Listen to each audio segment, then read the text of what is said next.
I should continue the journaling. So when I say continue journaling, what I mean is that there's two parts to this, right? Normally, it's always starts with what I feel like sharing, followed by the 25 minute guided journaling process, and that is normally run on autoplay. So I'm in the process of refining that, but at the same time, I'm also noticing that when people tend to watch in the first part of the video at least, and even if nobody watches, I would still continue doing lah. Simply because this process of me going live and sharing all of the stuff, it's actually my catharsis of the day. it's my it's my own personal development purpose. So I don't care if, let's say, nobody's watching. I will keep doing the first part, but the second part is something which is what is this? What's going on here? Okay, but the second part, the reason why I put it there is because I wanted to inspire more people to start thinking about life, and you guys will notice, like, when we start writing things down,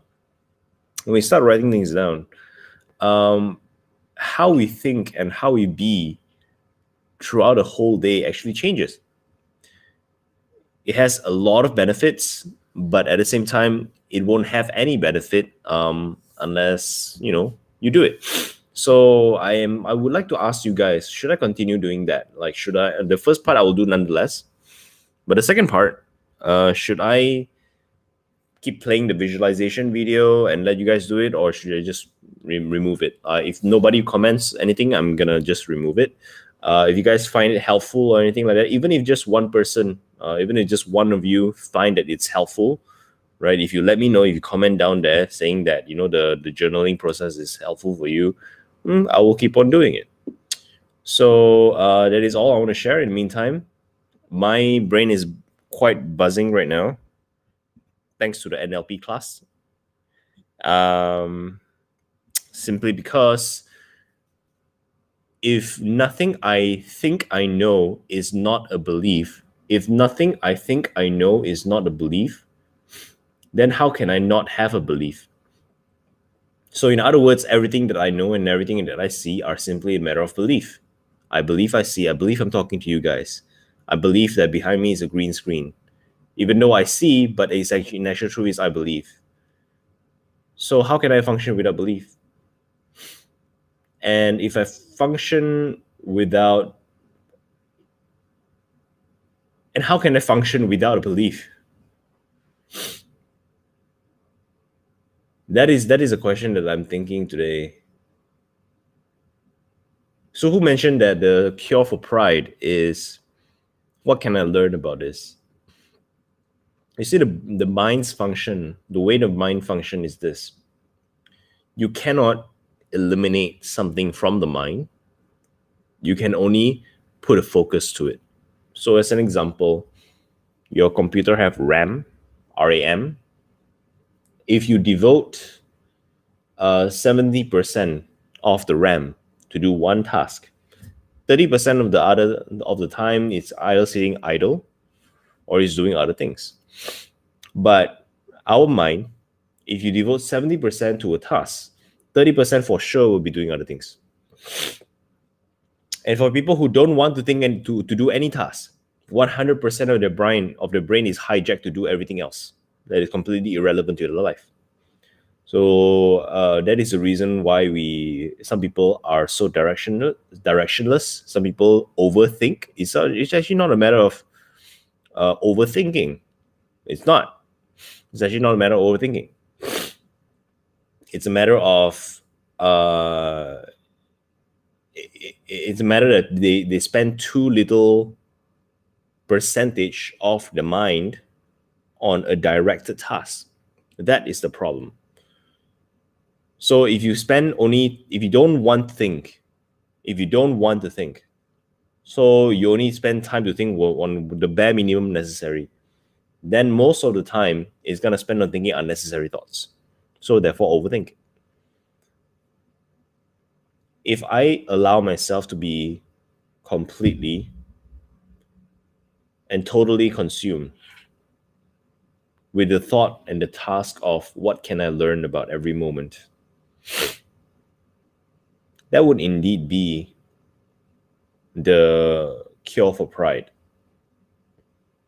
And better yet, if I devote 100% of my mind, I'm not sure if it's better or not, but if I devote 100% of my mind, if I devote 100% of my mind to what is the beauty in this, I wonder what that would be. Am I able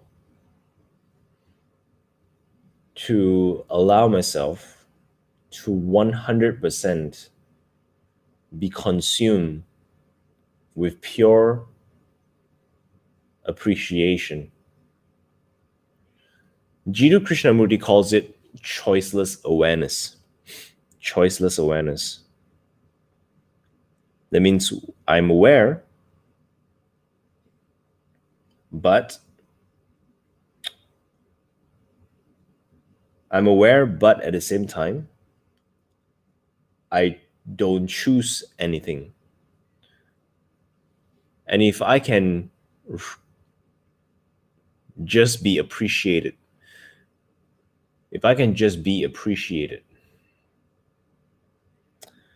then what comes next is, or rather, what if I can just be appreciating all the time?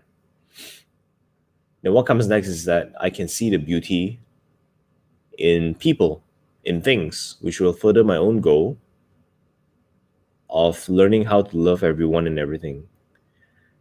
Maybe that is the key. I don't know. Maybe that is the key. So even now, as I'm talking to you, one of the things that happened in the NLP class is I gotta change my word from we, people, you to I. But it's quite hard to do this on a live basis. When I do it conversationally, I can do it. But a lot of resistance is I'm feeling right now because certain things I used to feel, I no longer feel, and I do not know how to convey a message without using you and we sometimes. So that's quite tough. That also is getting my mind buzzing. So I am going to, I think, ask Suhu about this. I'm going to ask him about this and see what to do. Anyway, I think it's time for me to go. Yeah, it's time for me to go. I'll stay in touch with you guys. As per my commitment, I will finish 100 days of this Facebook Live. The journaling bit, you guys have 12 hours to respond. If by tonight there's nobody who responds to this, I am going to stop the journaling process. I'm just going to do what I feel like sharing. All right? Okay, then. I shall see you guys when I see you guys tonight. In the meantime, stay safe, stay healthy, stay true.